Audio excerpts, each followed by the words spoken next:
Hey guys, Turtle Knife here for Sit and Go Certified. So I was looking over Jonathan Little's video course for playing poker tournaments online, and I picked up a few things that made me think more about my own game. Now, even though I am a profitable sit and go player, I feel it's important to avoid becoming fixed in your thinking for any kind of poker. I mean, there are always new games and structures coming out all the time that can have an impact on your play, your opponent's play, and generally the whole style of the game of poker.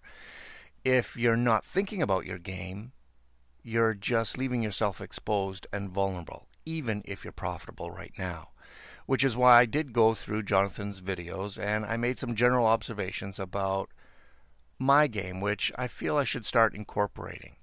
As you may be aware, I don't play too many turbo tournaments. This is one of the things that came up. I am now trying to implement some turbo tournaments into my game whereby I am presented with more big decision moments. I've always thought that to be a strong part of my game anyway, so the reasoning would be why not get involved into as many of those situations as possible.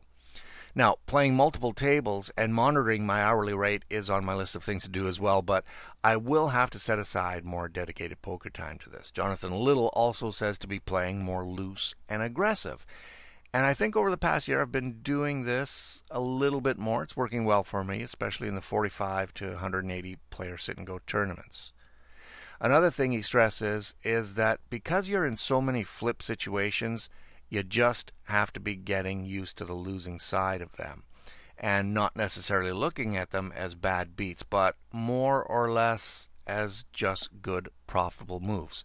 Good moves turn into money long term. So in watching his videos, he has incredible calmness about him no matter the outcome, and I think that is probably something I have to improve upon.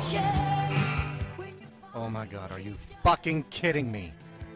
So here's one of the plays where I think I need to rethink my strategy. I noticed a few times in the videos where early in the tournament when Jonathan was in late position with a medium pair, like in this hand with the pocket tens, there was multiple raise calling ahead of him, making the pot a good size for early in the tournament. Tens, I'm definitely going to re-raise. Notice in these turbo sit and go, turbo multi-table sit and goes, you can't really be scared to go broke with any pretty good hand. And if we do go broke, that's fine. We'll just load up another table.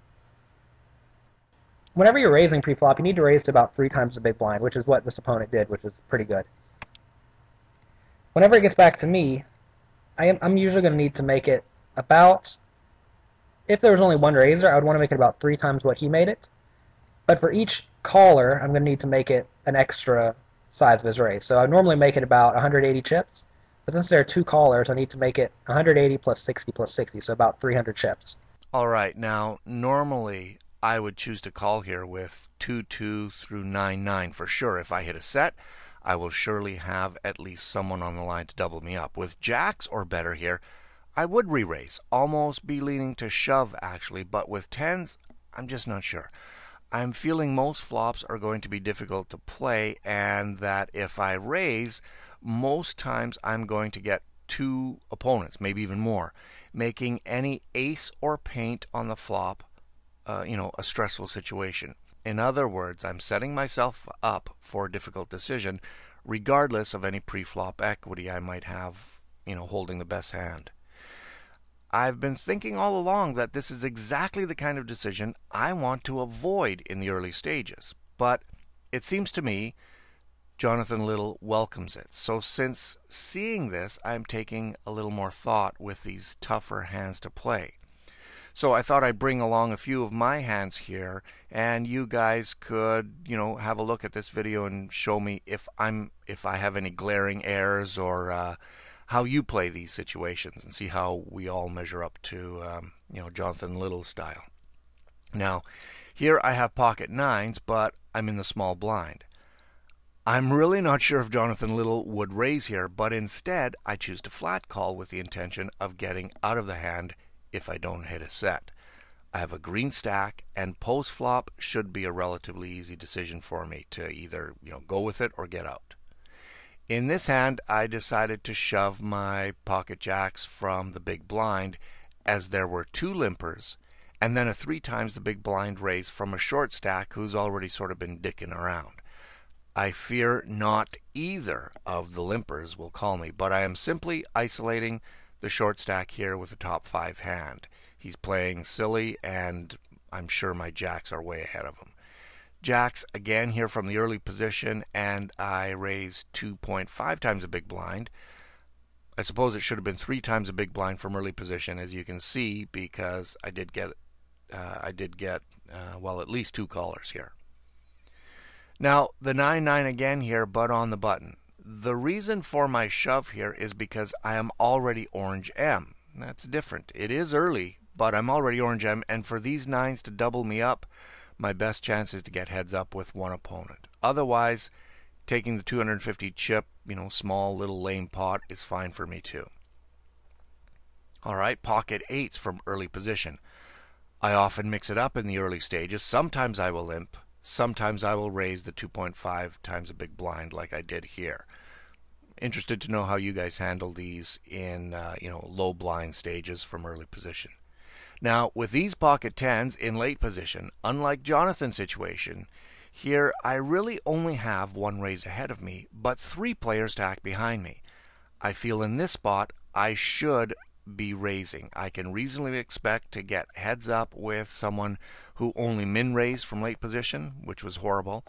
Even if some paint or an ace does come on the flop, I can still take this pot down post flop with a C bet, at least half the time. I'm not as concerned about re-raising here as I was in Jonathan's example. This feels like a better EV situation to me. What do you guys think? Anyway, that's enough of that. If you weren't on my list and didn't get the offer, Jonathan Little has an excellent poker tournament training video course, and a lot of it is focused on the multi-table sit-and-go tournaments, the ones that I love to play. They range from 27 players to 180 players, and you have a rather predetermined time allotment for these, which is why I like them. Now, if you agree with me and Jonathan, these are the most profitable tournaments to play online right now. Now listen, Jonathan offers a free 40-minute video just for signing up. But don't do it, well, at least just yet. Because if you use my link to get that free video and subsequently decide to purchase his course, I'll get an affiliate commission from Jonathan. That's how these things work. Why is that important to you? Well, if you use my link to purchase his course, I will send you my MTT 5-pack video course covering 5 poker tournaments in depth where I made the final table in each of them. I will personally sign you up for the MTT 5-pack, so really you are getting 2 courses for the price of 1. Just email me your receipt to mzonereport@gmail.com. But wait, again, here is a double guarantee. Firstly, Jonathan offers a 60-day, no questions asked, money-back guarantee. That's pretty confident if you ask me. And I like the videos enough to think that you're going to like them as well. And just in case you do decide to ask for your money back, you can keep the lifetime access to the MTT 5-pack video series, the entire video course created by me. Now that's how confident I am you will get the help you need from both of our courses together. You must use my link. And before you purchase, you must make sure that my affiliate code, InfoNickel, shows at the bottom of the page before you buy. That's it. Then just email me your receipt at mzonereport@gmail.com and I'll set you up with access. Now, because I do this manually, it may take me a day or so to get you on the list, but you will get on the list. That's it. Pretty good offer. You guys know that I don't recommend too many offers out there, but I watched his videos. They're great. They will help you. And it's for the type of tournaments you can turn into a good bankroll in short order. That's it. Just try it, and I'll see you guys at the tables. Take care. Ciao.